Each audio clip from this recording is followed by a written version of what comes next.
Alerte coronavirus. Attention, attention, le coronavirus se transmet très facilement et fait des ravages. Pour l'éviter, le port du masque de protection est obligatoire en tout lieu. Dans l'administration publique ou privée, dans les réunions, les rencontres, dans les marchés, les magasins, les boutiques et lors des déplacements, le port du masque est obligatoire. Même dans les lieux privés, dès lors que l'on n'est pas seul, le masque doit être le fidèle compagnon. Mais attention, le port de masque de protection ne dispense nullement d'appliquer les autres mesures de prévention, notamment le lavage des mains à l'eau et au savon et l'observance de la distance de sécurité sanitaire d'au moins 1 mètre entre personnes. Enfin, s'abstenir de porter des gants en vue du lavage régulier des mains à l'eau et au savon ou de l'application de gel hydroalcoolique. Pour tout savoir sur l'épidémie du coronavirus au Bénin, rendez-vous sur le site web www.gouv.bj/coronavirus. Ceci est un message du gouvernement de la République du Bénin. Bonjour à tous, il est 13h, voici les titres de ce journal.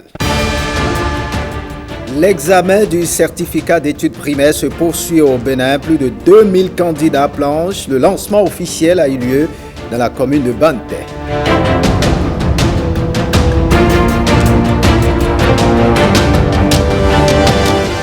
Le président de la République, Patrice Talon, est appelé à briguer un second mandat de 5 ans.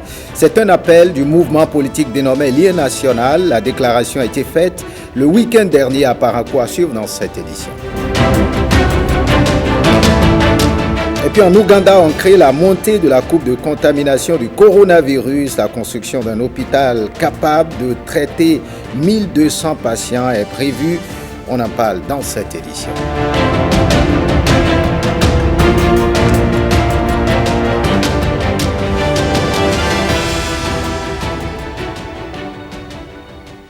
Voilà pour le sommet. Bienvenue si vous nous rejoignez. Les candidats au certificat d'études primaires ont déjà composé les premières épreuves. C'est le ministre des Enseignements maternels et primaires qui a procédé au lancement officiel à Banté des épreuves. Lénaï Kabwazaou et Bernard Diaboué nous en dit plus.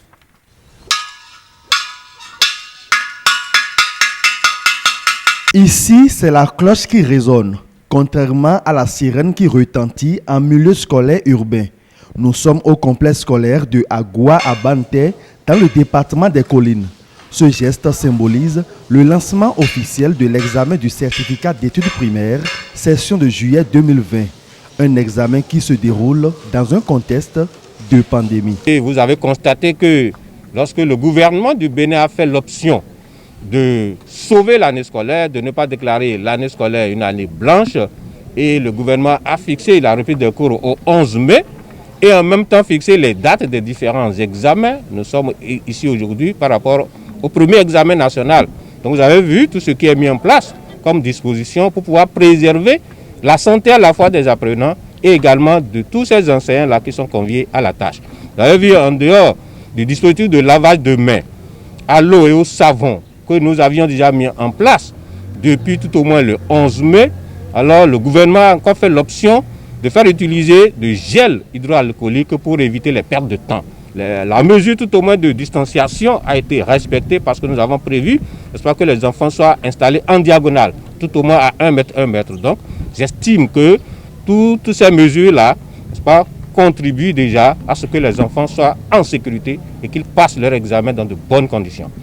Le gouvernement a retenu Banté pour abriter le lancement officiel du CEP 2020 pour plusieurs raisons, surtout pour encourager la scolarisation dans cette localité. L'année dernière, on était dans la Takora, à Matéri précisément, et ça devrait être le tour de l'Atlantique cette année.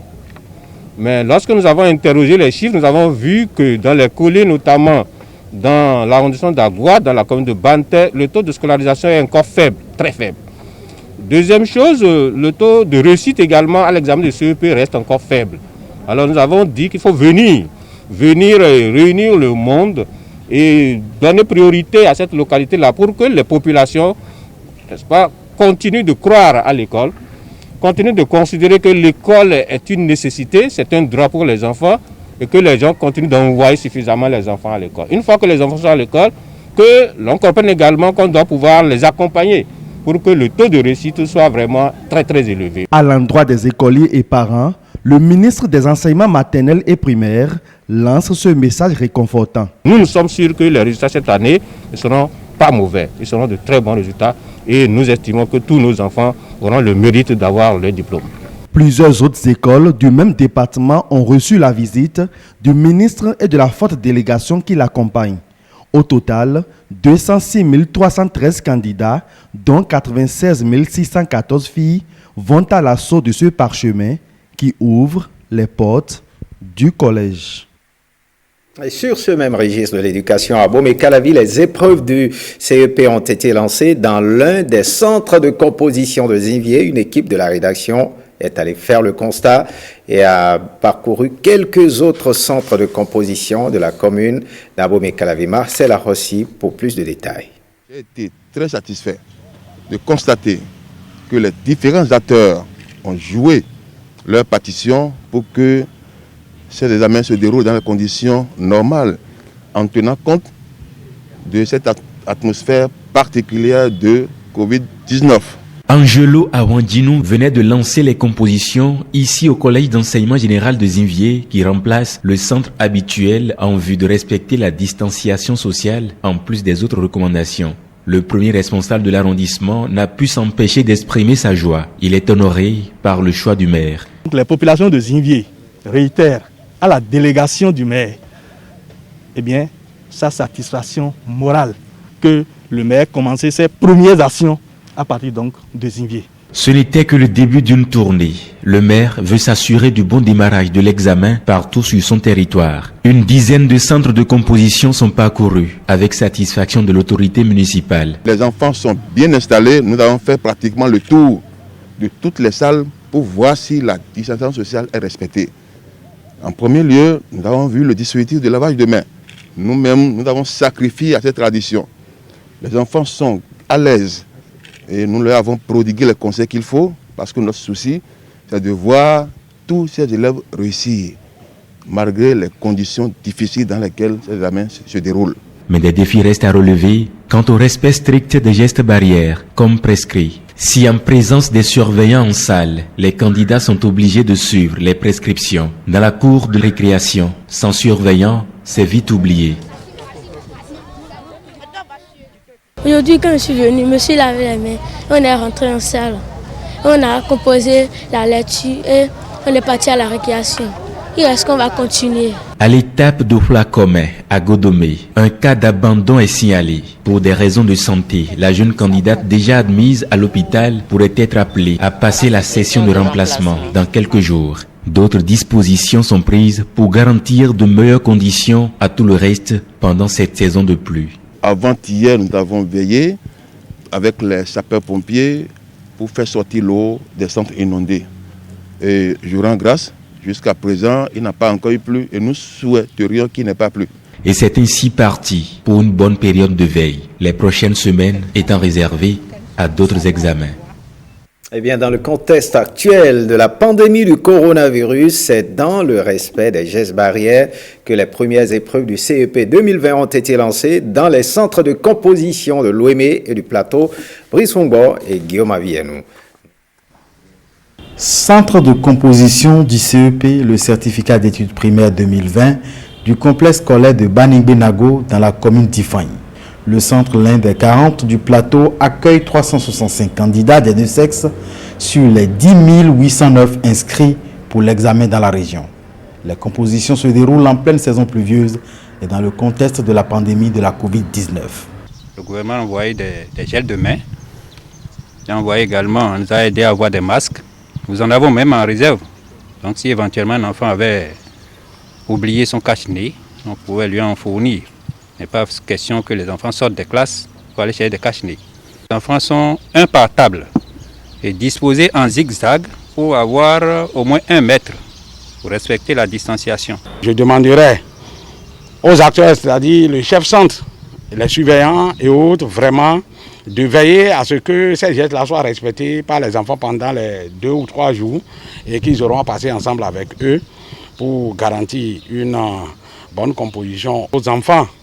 Et je souhaiterais aussi que les parents prennent les dispositions nécessaires pour que pendant les 3 jours qu'il y ait soleil, qu'il ait plu, que les enfants puissent répondre et pendant ces 3 jours. Au même moment, au centre de composition de l'école primaire publique de Ronsa, le préfet Joachim Apiti se livre au même exercice pour le compte du département de Lomé.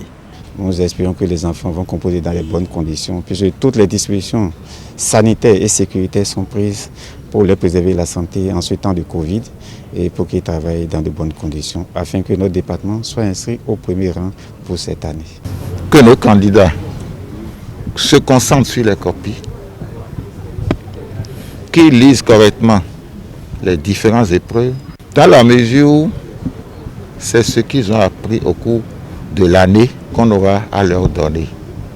34 766 candidats répartis dans 98 centres sont à la quête du CEP dans le département de l'Ouémé.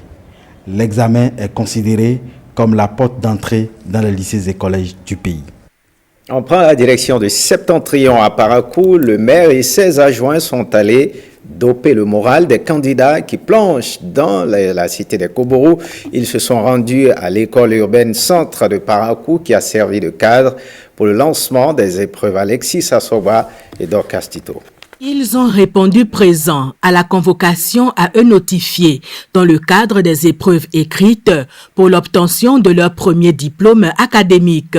Dans un contexte marqué par la pandémie du coronavirus, ces candidats composent aisément tout en respectant les mesures barrières. Bien, ici, nous avons 195 élèves répartis en cette salle de classe. Et nous avons, avec la pandémie en vigueur, nous avons des lave-mains devant chaque classe et des gels hydroalcooliques dans chaque salle. Ce matin, nous avons l'épreuve de lecture. Après une pause de 5 minutes, après nous avons l'épreuve d'expression. Vers 11h20, nous allons faire l'épreuve de EST, éducation et technologique. Et dans la soirée, nous avons l'épreuve de ES, éducation sociale. Des épreuves à la portée des candidats qui composent dans le respect strict des mesures barrières. Chaque enfant, avant d'entrer dans la salle, les surveillants sont là pour leur appliquer ce gel-là dans les mains. Maintenant, si ce n'était pas fait avant leur entrée dans la salle, dès qu'ils sont installés, le surveillant de salle fait le tour de la salle pour passer ce gel hydraulique dans les mains de chaque enfant. Les cache-nez, vous avez constaté que tous les enfants qui sont assis sont munis de leur cache-nez. Et la disposition spatiale, vous avez vu, c'est une disposition spatiale en zigzag, tout ceci pour respecter la distanciation sociale. Ce matin, les enfants, comme vous venez de le constater, ont commencé. Nous leur souhaitons bonne chance. Certes, c'est une année particulière avec la pandémie du coronavirus qui sévit un peu partout dans le monde. Et par rapport à ça, il est demandé aux enfants de suivre les conseils que les responsables leur ont prodigués. Et je suis très content, très heureux de voir que les parents ont pris des dispositions. Ils sont au total 7511 candidats répartis dans 23 centres de composition à Plancher dans la commune de Parakou. Et quand on parle du baccalauréat technique, il s'agit des séries F, G, E et autres, alors désignées par de simples lettres. Ce bac n'est pas souvent bien cerné par tous en termes de formation et de débouchés. À ce propos, nous avons tendu notre micro à François-Xavier Fifatin, enseignant au département de génie électrique à l'université d'Abomey-Calavi, pour un éclairage propre recueilli par Jean-Claude James. Regardez. La série F1, je vais donner des exemples peu terre à terre, c'est la fabrication mécanique, c'est-à-dire c'est eux qui fabriquent des pièces de voitures, toutes les pièces qui peuvent être utilisées dans des mécanismes qui font des mouvements. Voilà. Donc la série F2, c'est l'électronique. Et pour dire, par exemple, ceux qui travaillent dans les GSM, ceux qui travaillent les postes téléviseurs, ils peuvent dépanner les postes téléviseurs, tout ce qui est électronique, ça c'est le courant faible. Et pour utiliser le langage vulgaire. La série F3, alors là, c'est l'inverse, c'est le courant fort. C'est les gens qui peuvent travailler à la SBE, par exemple, à la CEB, dans les industries pour faire tourner les machines électriques. Donc, voilà. Et la série F4, c'est le génie civil que tout le monde connaît. C'est les génies civils, donc maçons, c'est eux qui peuvent aider à construire. Donc, ils peuvent diriger les chantiers et diriger les ouvriers donc, pour la construction des bâtiments. Alors, il y a aussi la série eau et assainissement. Donc EA, donc c'est pour l'assainissement, l'eau, la distribution de l'eau dans les bâtiments et autres. Et la série G1 que vous connaissez aussi, c'est le secrétariat. Voilà globalement ce que peut dire sur chaque série. Ah mais regardez toutes les industries, il n'y a que les bacs techniques qui peuvent travailler là. Et le bac technique pour moi est même plus important que ce qu'ils ont au supérieur. Parce que le bac technique, c'est l'agent qui est vraiment au contact de la machine. Et le supérieur commence par être des gens qui supervisent. Mais le vrai technicien sur les machines, c'est le bac F. Voyons ce soutien au président de la République. Lien national suscite la candidature du président Patrice Talon pour un second mandat. La déclaration a été faite à Parakou, Alessis Assoba et Viti Saoré nous en disent plus. Regardez. Lien national regroupe plusieurs jeunes du nord au sud du Bénin. Ce mouvement politique appelle la poursuite de l'œuvre de développement entamée par Patrice Talon dans plusieurs secteurs. Dans le domaine de l'agriculture, de l'élevage et de la pêche, le Bénin occupe à nouveau la première place en matière de production de coton avec les 678 000 tonnes à la dernière campagne. Au plan social, par ce temps de pandémie du Covid-19 que nous traversons, le gouvernement apporte une aide d'un montant de 74 milliards aux agents économiques affectés par les mesures barrières prises. Quelles que soient nos positions dans la société, nos sensibilités, nous devons pouvoir reconnaître le mérite des actions de ce digne fils du Bénin et lui dire que son pays a encore besoin de lui. Conscient du fait qu'il est une émanation et une force du peuple souverain, ce creuset de jeunes entend soutenir la candidature de Patrice Talon pour un second mandat de 5 ans. Comme l'exprime bien un adage fond, traduit en bariba, Bi Kurawiba Sokoroine. Enfant, mettons-le mais Benosa Bogbea. Un enfant ne refuse pas l'appel de son père. Nous voudrions croire fermement, Excellence, Monsieur le Président de la République, que face aux urgences et priorités d'intérêt national, vous aurez l'obligeance de mettre les vôtres propres en berne afin d'hisser le plus haut possible les priorités nationales pour le bonheur de votre peuple. L'installation de la coordination départementale Borgou du mouvement Lien national marque également cet appel de Parakou. Cette coordination a pour mission d'identifier, de recruter et en faire des propositions au Bureau national en vue des installations des coordinations communales sans délai. Les membres de la coordination sont invités à être des modèles en respectant le credo de l'association pour une construction des Béninois de type nouveau. Partout au monde, l'unité de la jeunesse a toujours déplacé des montagnes. Les générations montantes, lorsqu'elles se tiennent par la main, n'ont guère crainte de chuter, quelle que soit la force du vent. Les autres départements du Bénin seront également dotés d'une coordination du mouvement politique Lien national. Radio Univers se met au pas du numérique. Cette station universitaire vient de lancer son site internet. Sa présentation a eu lieu à Bomé-Calavi. C'était à l'occasion de la rentrée radiophonique de cette radio-école. Stanislas Lepon et Alessis Segwemon. En diffusion sur la toile, les émissions de Radio Univers.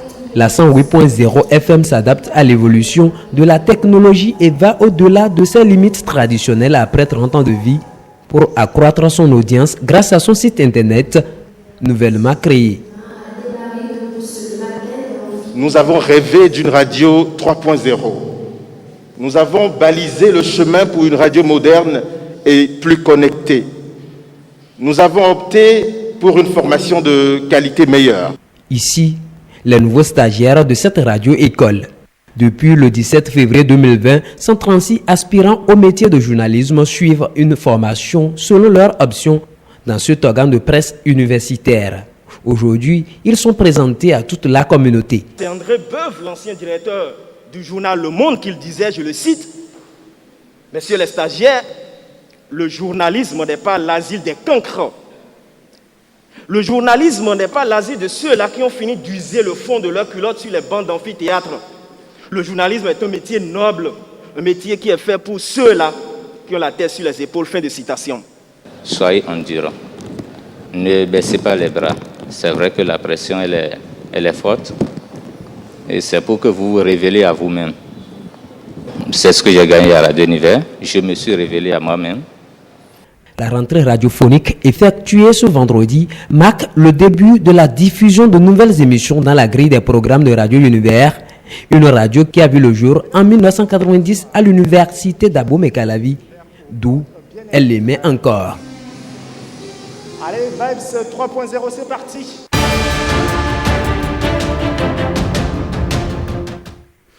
Parlons de cette embuscade qui a fait le samedi dernier 11 morts au nord-est de la République démocratique du Congo et puis en Ouganda. Le gouvernement se prépare à un éventuel afflux de patients atteints du coronavirus. Suivez cette compilation. Des militaires déchargent des corps des 11 victimes de l'embuscade en Ituri après leur arrivée à la morgue de Bunia dans le nord-est de la République démocratique du Congo. L'embuscade a eu lieu samedi et a été attribuée à une milice locale, Codeco, Coopérative pour le développement du Congo. Parmi les victimes se trouvent des notables, des militaires, des policiers et une femme. La population de l'Ituri, nous rappelons au président de la République que l'Ituri a besoin de la paix. La paix qui ne viendra que du gouvernement central. L'armée n'a pas baissé les bras, bien que ces gens utilisent toutes les méthodes non usuelles pour pouvoir s'attaquer à nos forces armées et à la paisible population. Plus de 1000 personnes, principalement des civils, ont été massacrées depuis la reprise des violences en Ituri en décembre 2017, dont 375 depuis mars de cette année, selon l'ONU. Des tueries régulièrement attribuées à la Codeco. Le gouvernement ougandais se prépare à un éventuel afflux de patients atteints du Covid-19 alors que le pays compte plus de 2100 cas. Dans le stade national de Kampala, les autorités aménagent un hôpital de campagne capable de traiter 1200 patients présentant des symptômes légers. Currently, it has normalized. We are getting 8, 9 cases, but actuellement, elle s'est stabilisée. Nous avons 8 ou 9 cas. Mais voyant le comportement des gens dans la rue, tout peut arriver. Et vous savez, la propagation du corona, c'est comme un feu de brousse. Nous n'allons donc pas dormir. Nous allons tout mettre en place pour anticiper le pire des scénarios.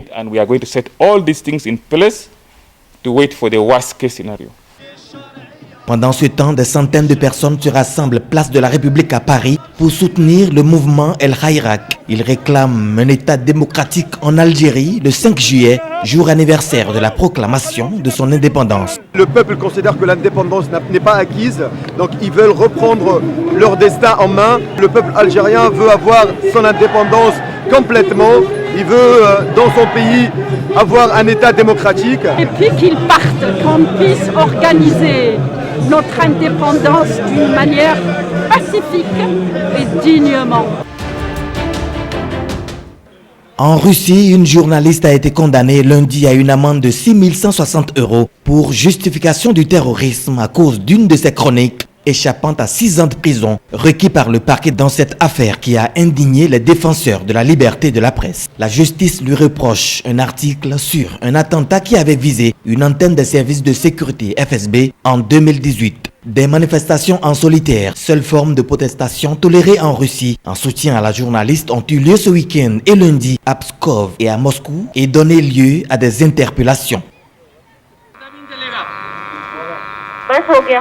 L'Inde a annoncé lundi avoir recensé un total de près de 700 000 cas de coronavirus depuis le début de l'épidémie, devenant ainsi le 3e pays du monde le plus touché en nombre de contaminations, dont quelques 24 000 au cours de ces dernières 24 heures pour 19 963 cas. Seuls les États-Unis et le Brésil recensent désormais davantage de cas déclarés que l'Inde qui passe devant la Russie. Le bilan humain est cependant bien moindre pour le second pays le plus peuplé de la planète. Pendant ce temps, des centaines de drones illuminent le ciel de Séoul lors d'un spectacle pour renforcer le moral des habitants, rendre hommage au corps médical et rappeler les règles sanitaires alors que le monde continue de se battre contre la pandémie du coronavirus. Faites ce journal. Merci de l'avoir suivi. Retrouvez tout à l'heure le bulletin d'information à 16h30, à 19h, le journal des régions à 20h. Ariane Da Silva interviendra à 23h30. Esther Pazot viendra pour l'édition du soir. Bonne suite des programmes sur l'ORTB. Vous pouvez revoir cette édition sur notre plateforme www.ortb.bj. À très bientôt.